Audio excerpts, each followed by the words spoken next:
Holy flying that thing took off. Oh my god.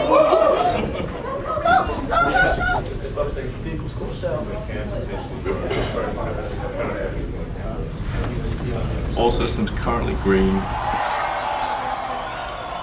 Falcon Heavy is configured for flight. T-minus 15, stand by for terminal count.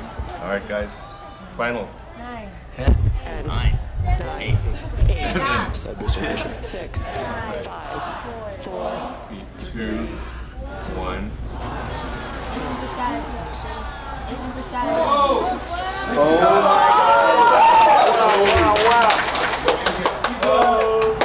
Holy that thing took off. Oh my god. Okay, listen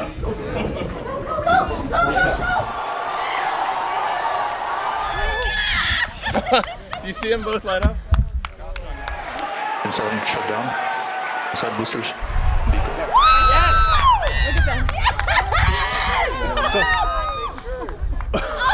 What?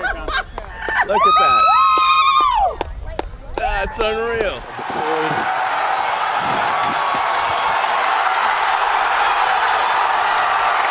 and the Falcons have landed. LZ1, LZ2, both side boosters all touchdown. Landing out there is move on to 11 recovery 1 and recovery 2. 8-2, 8 And coming up very shortly, the center core will be attempting. Elon, spectacular.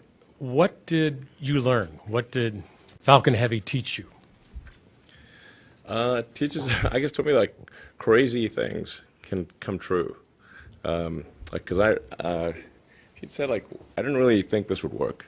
Cause when I see the rocket lift off, I see like 1,000 things that could not work, and it's amazing when they do.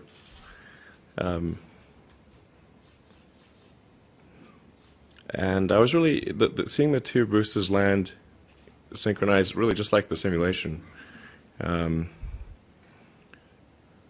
mean, it makes me think like there really could be quite a scalable approach. You know, you could imagine large numbers of those just coming in, landing, taking off, landing, doing many flights per day. So I think it gives me a lot of faith for our next architecture, the sort of the interplanetary spaceship. You can have different names for it, but BFR is kind of the code name. And it gives me confidence that BFR is really quite workable. But I was actually looking at the side boosters and like, they're pretty big, you know, they're 16 stories tall, 60-foot leg span. But we need to be way bigger than that. So I think it's given me a lot of confidence that we can make the BFR design work.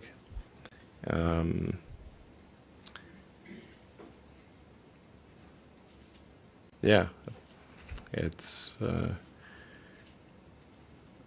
I mean, I have tremendous confidence, obviously, in the SpaceX team.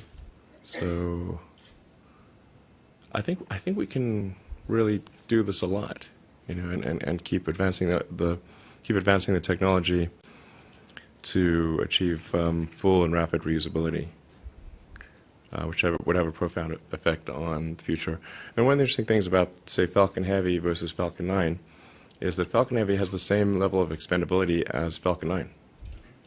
So if you look at, say, the price of Falcon 9 is $60 million, Falcon Heavy is 90, even though it's got 3 times as much capability. Because in both cases, the only thing that's expended is the upper stage. We're going to start recovering the fairings, the big nose cone. We're going to recover that, recover the boosters. And so there's really, the cost difference really between a Falcon 9 and a Falcon Heavy is minor. The next question from Marcia Dunn at Associated Press. Marcia Dunn, AP. What was going through your mind? How amazed were you to see your roadster up there with Starman just cruising along with the Blue Planet? And how long will we be getting live views, do you think, from the car? Well, I think it looks so ridiculous and impossible. And you can tell it's real because it looks so fake, honestly. Like, we'd have way better CGI if it was fake. And the colors all look kind of weird in space. There's no atmospheric occlusion. Like everything looks too crisp.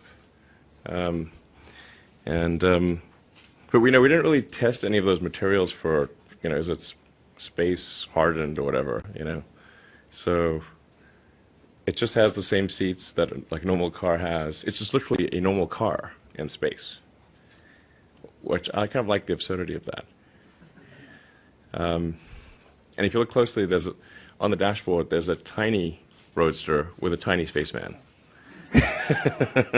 So, because Hot Wheels made a Hot Wheels roadster, and a friend of mine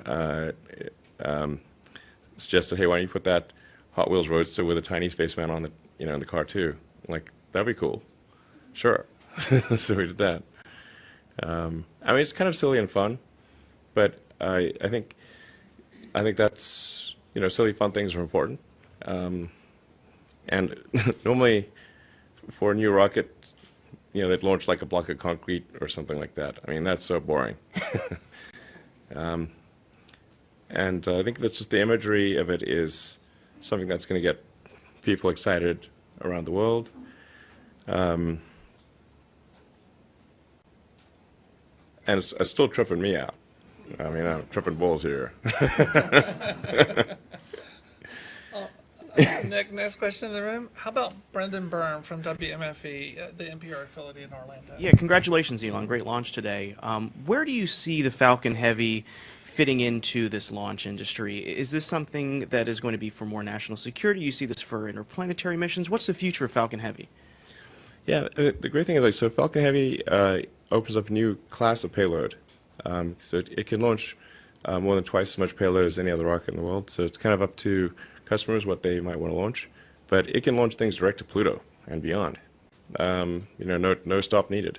You don't even need like a gravity assist or anything. And it can launch giant satellites. It can do anything you want. You could go back. You could send people back to the moon with a bunch of, if you did a bunch of launches of Falcon Heavy and did an orbital refilling. With two or three Falcon Heavies, would equal the payload of a Saturn V. But I wouldn't recommend doing that because I think the new architecture, BFR architecture, is the way to go.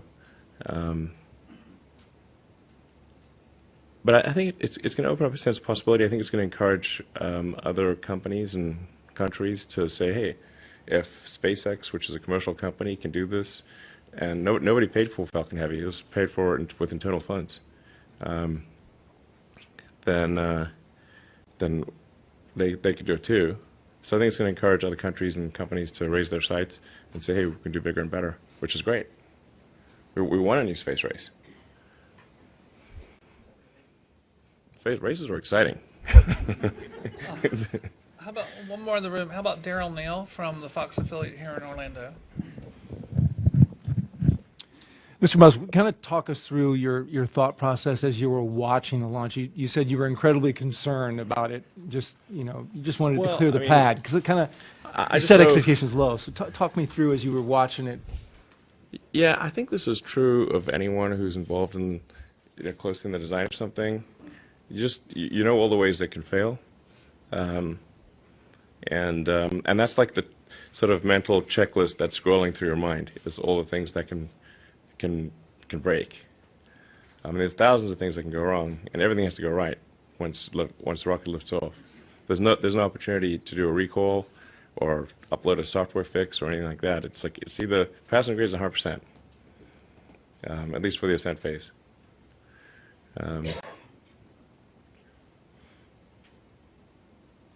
Yeah, I've seen rockets blow up so many different ways. So, it's a big relief when it actually works. One more question in the room. And then I bet the first, when they first, whoever's when they're first launched like a 747 or DC-3 or something like that, I bet the chief engineer was like, I can't believe that thing's flying.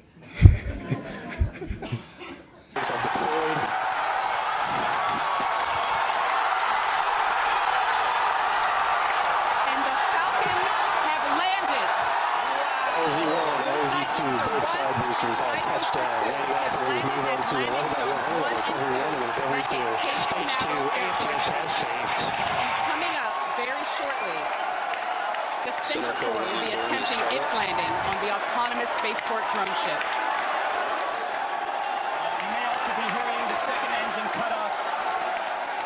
Oh, check on your screen. Sometimes this footage goes out when it approaches the drone ship and the heavy vibrations make it lose signal. We're crossing our fingers that's not the case right now. Stage 2, nominal parking orbit insertion. So it looks like that landing is happening at the moment. We have lost signal.